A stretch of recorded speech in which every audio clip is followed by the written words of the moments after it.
Bonsoir. Je suis enseignant et photographe. Cela me confère deux qualités. La première, celle d'avoir du temps. La seconde, celle d'observer constamment, tout le temps, partout, mon environnement, les personnes avec qui j'interagis. Et ce matin encore, je regardais mon petit garçon. Il s'appelle Diogène, il a 2 ans. Je l'ai déposé à la crèche. Il a passé la porte de sa section. Il s'est dirigé vers des jouets. Je ne lui ai pas dit à un moment « Diogène, s'il te plaît, joue ». Il faut savoir qu'à 2 ans, l'apprentissage se fait par le jeu. À aucun moment, je ne lui ai dit « Diogène, apprends ». Je ne lui ai pas dit non plus « Veux-tu t'asseoir à cette table et pendant 8 heures apprendre ?» Non, naturellement, il s'est dirigé vers ses jeux. Puis je suis sorti de la crèche et juste en face, il y a une école maternelle, primaire. Je me suis approché d'une vitre et j'ai regardé. J'ai regardé et j'ai véritablement eu un effet Madeleine de Proust. Je me suis replongé dans mon passé et je vous invite à faire ce voyage aujourd'hui, ici et maintenant. Fermez les yeux. Fermez les yeux. Quelques minutes, fermez les yeux. Replongez-vous dans cette école maternelle primaire dans laquelle vous étiez. À gauche, en entrant, un espace classe, des chaises, des tables, le bureau du professeur. Sur le bureau du professeur, un gros taille-crayon avec une manivelle. Il y avait sur les murs des tables de multiplication, des règles orthographiques. Il y avait vos productions personnelles, l'alphabet. À droite, dans la classe, un coin coussin avec une bibliothèque, une ludothèque. Vous pouviez vous y asseoir après avoir fait un bon travail et simplement prendre le temps de lire un livre. Il y avait peut-être un coin cuisine. Vous y avez réalisé vos premières crêpes. Vous y avez mangé votre première galette des rois. Vous avez donné d'ailleurs la couronne à votre reine de l'époque. Et puis au fond de la classe, un coin jeu, avec une grosse armoire métallique, ou bien était-ce une porte en bois dérobée avec dedans des étagères et des gros pots de gouache, une bouteille en plastique coupée à moitié avec des pinceaux dedans. Ouvrez les yeux. On a tous vécu cette école. Et puis vous êtes rentrés en secondaire. Quel était votre environnement dans l'enseignement secondaire ? Des tables, des chaises, un tableau, 4 murs. Peut-être était-il peint, vous avez de la chance. Moi j'ai connu les rideaux défraîchis, le chauffage qui fonctionne en été et pas en hiver. Qu'est-ce qu'on a constaté en fait ? Qu'est-ce qu'on constate dans ces conditions ? En fait, on constate un changement d'environnement. Et en tant qu'enseignant, au début de l'enseignement secondaire, on constate aussi les premiers gros décrochages. En fait, dans un environnement jadis stimulant, sensoriel, porteur, on arrive à un environnement cérébral, neutre. Alors, ceux qui décrochent, qu'est-ce que l'on fait ? On les réoriente vers ce qu'on appelle le qualifiant, en leur expliquant que c'est beaucoup plus pragmatique. Comme si l'enseignement secondaire qui amenait après aux études supérieures n'était pas pragmatique. Comme si, en fait, être chirurgien, ce n'était pas pragmatique. Être enseignant, ce n'était pas pragmatique. Être ingénieur, ce n'était pas pragmatique. Certains me diront, oui, mais on a besoin d'un environnement neutre pour former les cerveaux de demain.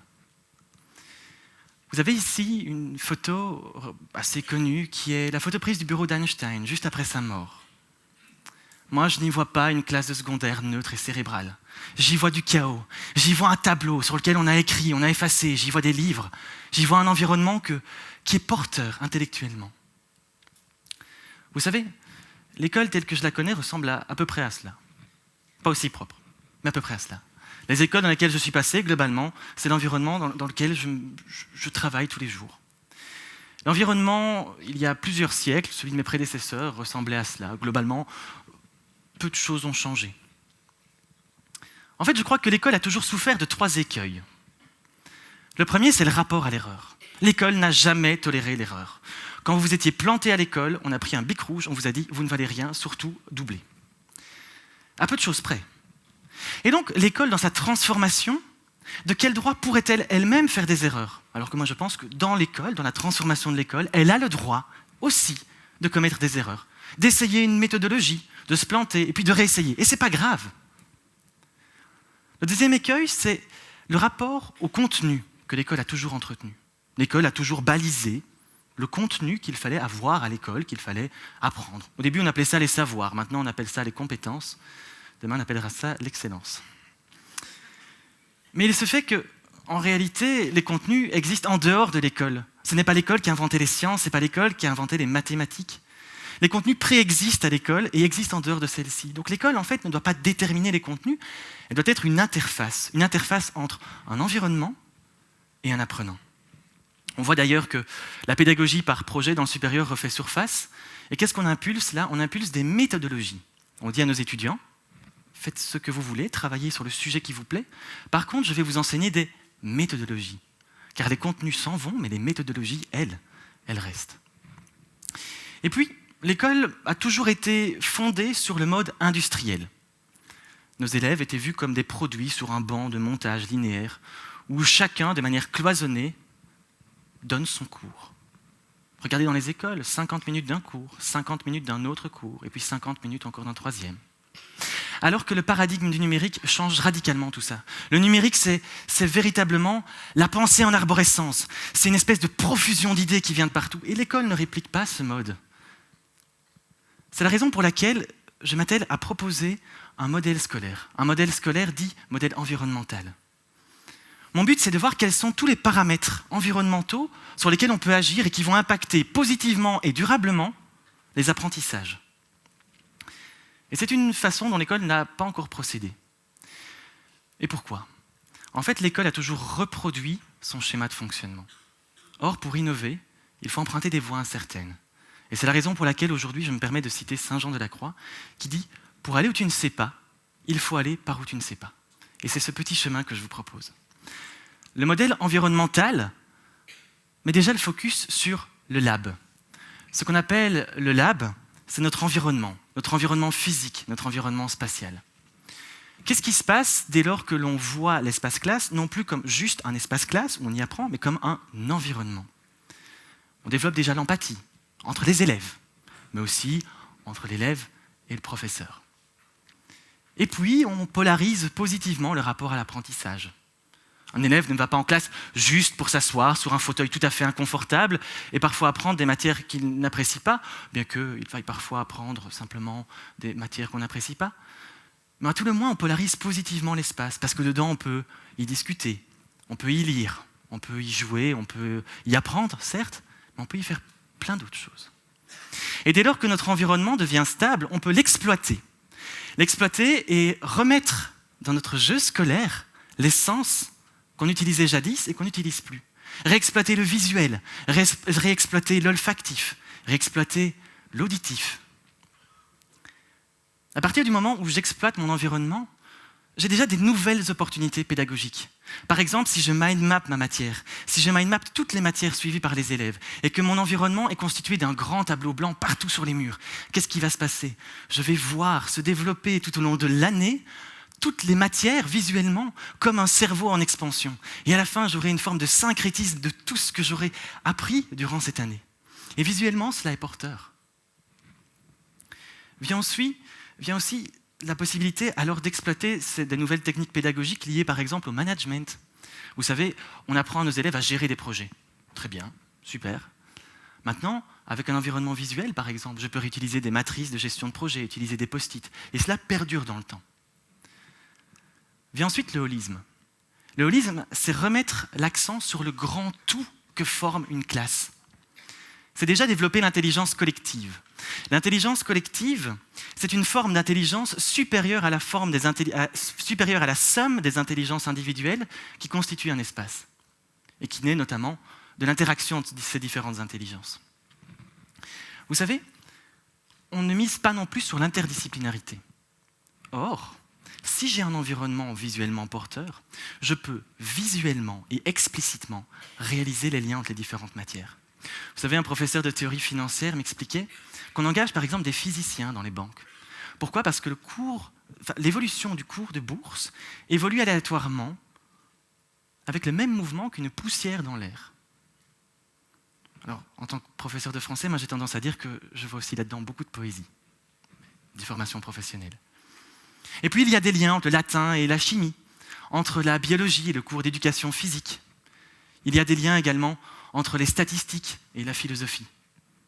Certes, on essaie de les développer de façon cérébrale, mais pourquoi pas les voir ces liens et pouvoir véritablement tisser ce lien dans notre environnement visuel. Vient ensuite l'ouverture.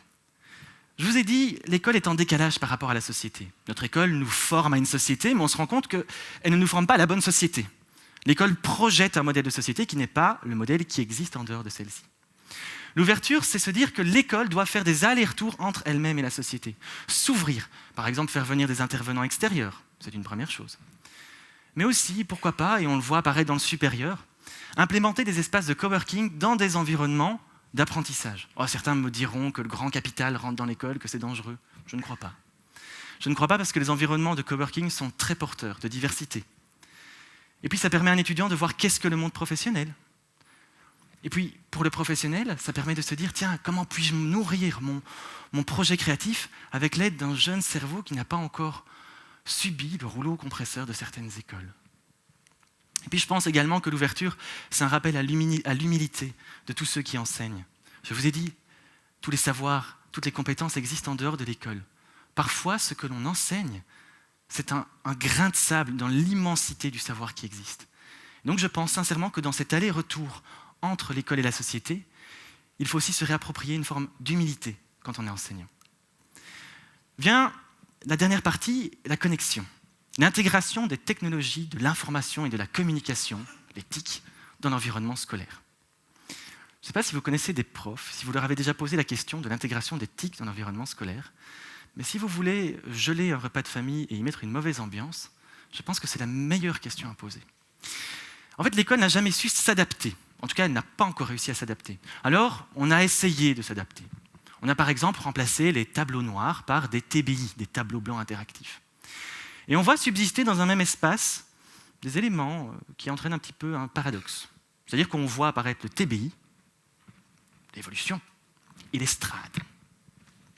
L'estrade qui marque quand même la zone du professeur et la zone de l'élève. La zone de celui qui sait et la zone de celui qui ne sait pas.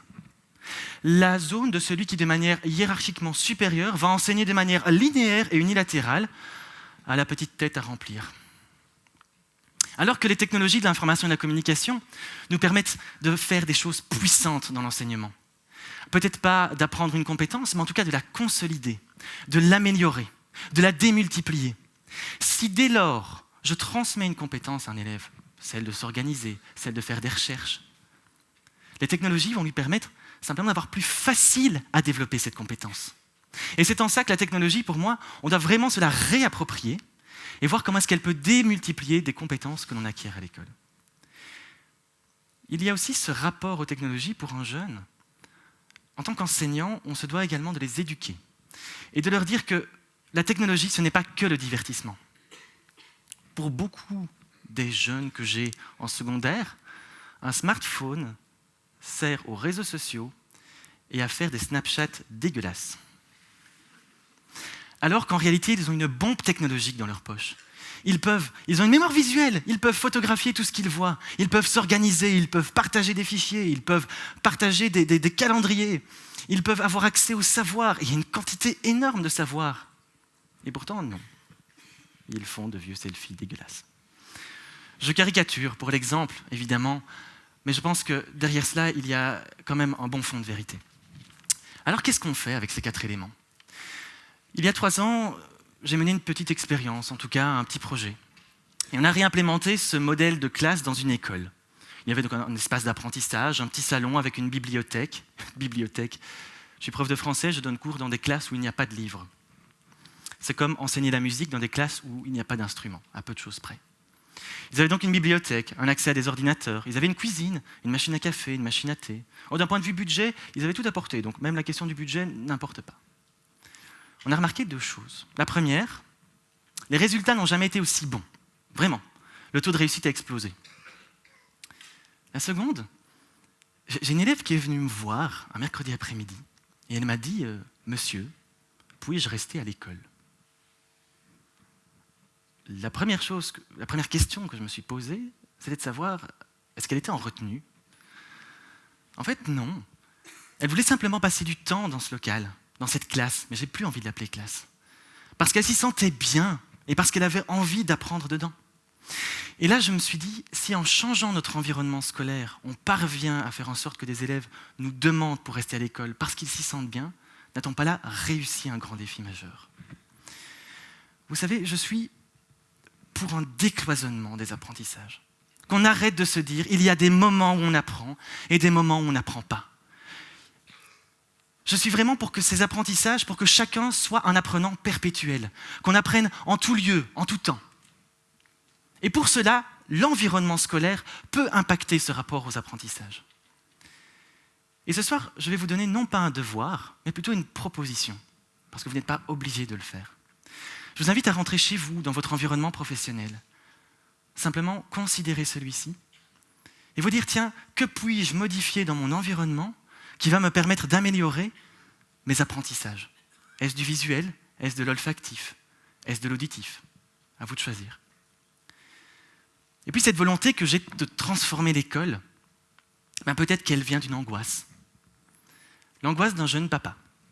Parce qu'aujourd'hui, Diogène a 2 ans. Dans 6 mois, il ira à l'école. J'aimerais reprendre les mots de Saint Jean de la Croix, me pencher vers mon petit garçon et lui dire ceci. Tu sais, mon grand, faisons de l'école ce qu'elle n'est pas en empruntant des chemins que nous ne connaissons pas. Je vous remercie.